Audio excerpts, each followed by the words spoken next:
Good morning student. Solution का अगला part number 11 है आपके पास, 11 नंबर।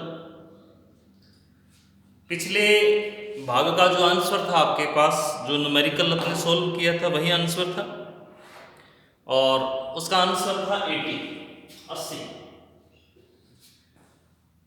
आज का जो प्रश्न है इस वीडियो का, वो प्रश्न है विलायक में विलय मिलाने पर कवथनांक पर क्या प्रभाव पड़ता है। प्रश्न है विलायक में विलय मिलाने पर कवथनांक पर क्या प्रभाव पड़ता है। आंसर इसी वीडियो में मिल जाएगा आपको। जैसा कि आपको पता है कि आज फ्राइडे है, शुक्रवार है, कल शनिवार को अपना केमिस्ट्री का एग्ज़ाम है।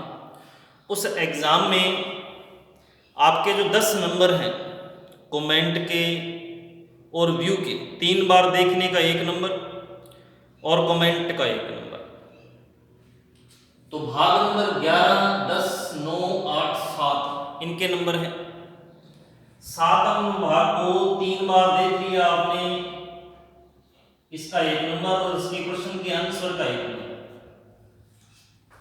अपना एक भाग था, कौन सा भाग था जी? 10 नंबर वाला, जिसमें प्रश्न नहीं पूछा था, उसमें कमेंट ही सीधा 2 नंबर का है, 3 बार देखने का।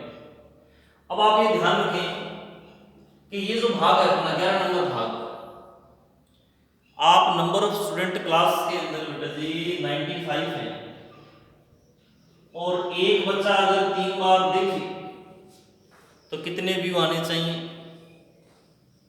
15, 1, 27 और 1, 285 व्यू, 285 व्यू प्रतिदिन आने चाहिए। जबकि मैं अभी नोटिस कर रहा हूं कि नंबर ऑफ व्यू जो हैं 250, 260 आ रहे हैं। तो बच्चा जो 3 बार नहीं देख रहा है उसकी जानकारी अब हमें मिलने लग जाएगी। इसीलिए प्रत्येक बच्चा प्रत्येक वीडियो को कम से कम 3 बार देखे और पूछे गए कमेंट का आंसर करे। इस सप्ताह का रिजल्ट वही सोमवार को बता दिया जाए। जो प्रथम, द्वितीय रैंक तक प्राप्त करने वाले जो विद्यार्थी हैं, विद्यालय ओपन होते हुए उन्हें सम्मानित किया जाएगा। जैसा कि आज के अखबार में आ रहा है कि जुलाई तक संभावना है स्कूल ओपन होने की, और उसमें भी बेटा 50-50 है कि 50% बच्चे आएंगे, 50% नहीं आएंगे। तो आपका ये जो सिस्टम है जो अपने शुरू कर रहे हैं, ये तो चलेगा ही चलेगा। स्कूल ओपन हो गया फिर भी चलेगा। इसीलिए जो बच्चे अभी तक नहीं जुड़ पा रहे हैं, जो आलस कर रहे हैं, जो घर पे नियमित रूप से नहीं पढ़ रहे हैं, वो इस सिस्टम को समझें, इस शेड्यूल को समझें। नहीं समझ में आ रहा है तो फ़ोन करके पूछें। अधिकतर बच्चे बहुत अच्छा काम कर रहे हैं, बहुत ही अच्छा। चंद बच्चे हैं, 5-7 बच्चे रह गए, बाकी पूरी 12th क्लास जो है बायो और मैथ, एग्रीकल्चर, ये सभी बच्चे बधाई के पात्र हैं। इन्होंने बहुत अच्छा सहयोग किया है, प्रयास कर रहे हैं और इसी प्रकार से आप करते रहें। और कई बच्चे तो बिल्कुल वीडियो डालते ही कमेंट कर देते हैं, बहुत अच्छी बात है उनकी। कईयों के पास फ़ोन लेट आता है, लेकिन कुछ एक बच्चे हैं जो नियमित रूप से नहीं कर रहे। तो आपको दोबारा मैं इस वीडियो से बताना चाहूँगा कि आप जल्दी से जल्दी इस सिस्टम से, इस प्रोसेस से जुड़ें। आने वाला साल इसी प्रकार से चलेगा। 50% पढ़ाई क्लास में होगी और 50% ऐसे ही यूट्यूब पे होगी आपकी। आज का टॉपिक शुरू करते हैं। सिलेबस आपको पता ही है, पेपर का सॉल्यूशन आएगा कंप्लीट। पेपर में सॉल्यूशन भाग नंबर 1 से भाग नंबर 11 तक यह आने वाला। आज का टॉपिक है कवथनांक उन्नयन। इसके बारे में चर्चा कर चुके थे पहले अपने। किसे कहते हैं कवथनांक उन्नयन? इसको समझने के लिए अपने एक डायग्राम बनाया। एक पात्र ले लिया, इस पात्र में डाल दिया जल H2 और कितने पे गर्म किया? 100 डिग्री सेल्सियस। और आप जानते हैं कि जल 100 डिग्री सेल्सियस पर उबलता है, जंप करता है। कैसे करता है कि जब 100 डिग्री पे गर्म करोगे तो वाष्प बनेगी, ये वाष्प ऊपर की तरफ जाएगी, इस जल को ऊपर की तरफ धक्का मारेगा तो जल जंप करने लगेगा और ऊपर का वायुमंडलीय दाब से नीचे बिठा देगा। यहाँ पे कौन सा दाब कर रहा है ऊपर की तरफ? अपने पर भी लगता है, सभी पर लगता है, वायुमंडलीय दाब। जब इस वाष्प दाब का मान ज्यादा हो जाए किससे? वायुमंडलीय दाब से, तो ये जल इस पात्र से क्या आ जाएगा? बाहर आ जाएगा। तो कवथनांक कहते किसे हैं? जब आप इस टॉपिक को लिखेंगे कवथनांक उन्नयन, ये जो बोर्ड पे डायग्राम बना रहा हूं सब बनाने हैं, आप पहले किसके बारे में लिखोगे? कवथनांक के बारे में। किसे कहोगे कवथनांक? के कवथनांक वह ताप है जिस पर कोई द्रव उबलता है, सामान्य भाषा में। ठीक है जी, सामान्य भाषा में क्या कह दिया कि कवथनांक वह ताप है जिस पर कोई द्रव उबलता है। शुद्ध जल का कवथनांक 100 डिग्री सेल्सियस होता है। अब कवथनांक की परिभाषा को केमिस्ट्री की भाषा में बताएं तो कवथनांक वह ताप है, कवथनांक वह ताप है जिस पर द्रव का वाष्प दाब वायुमंडलीय दाब के क्या होता है? बराबर। क्या है परिभाषा? कवथनांक वह ताप है जिस पर द्रव का वाष्प दाब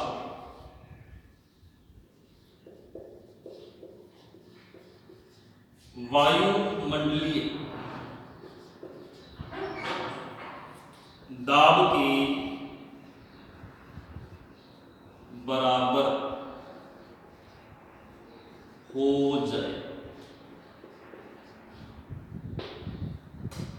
क्या परिभाषा लिखी है? कवथनांक वह ताप है जिस पर द्रव का वाष्प दाब, जिस पर द्रव का वाष्प दाब वायुमंडलीय दाब के बराबर हो जाए को कवथनांक कहते हैं। शुद्ध जल का कवथनांक 100 डिग्री सेल्सियस होता है। जल मतलब विलायक है आपके पास ही।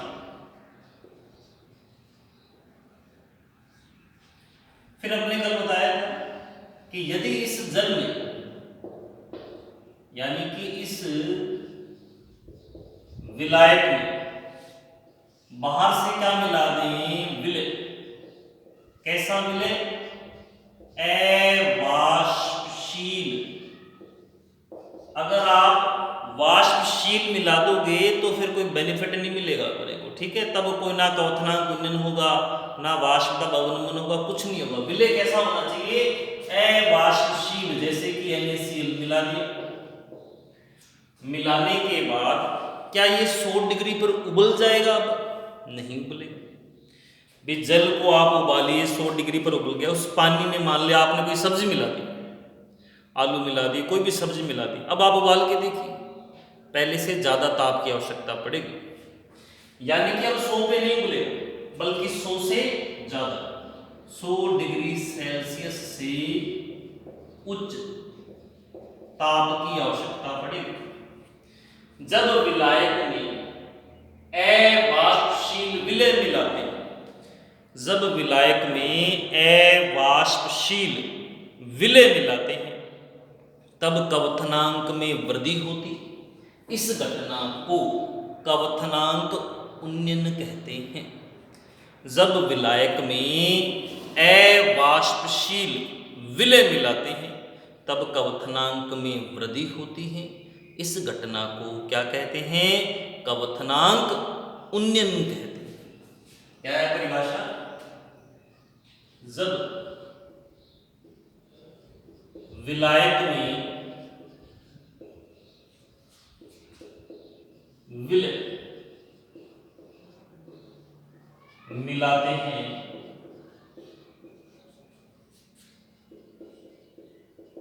तब कवथनांक में वृद्धि होती है। इस घटना को कवथनांक उन्नयन क्या कहते हैं? कवथनांक उन्नयन कहते। अब जो विलायक था ये विलायक सिर्फ पानी था इसमें, माना विलायक का कवथनांक कितना है? टीबी। विलायक का कितना मान लिया? टीबी। और दूसरे पात्र में क्या था आपके पास? विलायक था, और इसमें क्या मिलाया था? विलय। मतलब ये क्या बन गया था? विलयन। और विलयन का कवथनांक मैंने मान लिया टी। क्या लिखा है? विलायक का कवथनांक मैंने माना टीबी है, और विलयन का कवथनांक क्या है? टी। तब कवथनांक उन्नयन कितना बड़ा है? कवथनांक उन्नयन का मतलब कितना बड़ा है? पहले कितना था? टी। अब नहीं, पहले कितना था? टीबी। पहले कितना था? टीबी। बढ़कर कितना हो गया? टी। तो कितना बढ़ गया कैसे पता लगाएं? मान लो पहले 100 डिग्री था, मान लिया अब 120 डिग्री हो गया, तो कितना बढ़ गया? 20। कैसे पता लगा? टी में से किसको घटाएंगे? टीबी को। यानी कि कवथनांक उन्नयन का सिंबल होता है बेटा डेल टीबी। डेल टीबी किसके बराबर आ गया? T minus TB. Del TB किसके बराबर आ गया? T minus TB. ध्यान से देखिएगा इसको, क्या बताया इसमें अपने कि मान लिया विलायक का कवथनांक तो क्या है? टीबी, और विलयन का क्या है? टी। कवथनांक उन्नयन क्या था? विलायक में विलय मिलाने से कवथनांक में जो वृद्धि होती है उसे क्या कहते हैं? कवथनांक उन्नयन। तो कवथनांक उन्नयन डेल टीबी किसके बराबर है? बढ़कर कितना हो गया? टी। पहले कितना था? टीबी, तो टी माइनस टीबी। ये कवथनांक उन्नयन का छोटा सा एक फॉर्मूला है। यानी कि ये तो परिभाषा आई है कि कवथनांक उन्नयन किसे कहते हैं? विलायक में विलय मिलाने से जो कवथनांक में वृद्धि होती है, इस घटना को ही अपने क्या कहते हैं? कवथनांक उन्नयन कहते हैं। अब अपने को इसे सिद्ध करना पड़ेगा कि यह एक अनुसंख्यक गुणधर्म है। क्या सिद्ध करना है? अनुसंख्यक गुणधर्म है। ठीक है, इसके बारे में आपको अगले वीडियो में जानकारी देंगे। दोबारा बता रहा हूं बेटा जी, कल सैटरडे को आपका केमिस्ट्री का पेपर है। पेपर 10:30 बजे 10:30 पे अपलोड कर दिया जाएगा। ठीक है जी, आपको इन 5 पार्ट के कमेंट करने थे। जिन्होंने नहीं किए हैं वो अब भी कर सकता है। यूट्यूब पर करें, पर्सनली व्हाट्सअप करें, और इसका रिजल्ट सोमवार को आपको दे दिया था। ठीक है जी, थैंक यू।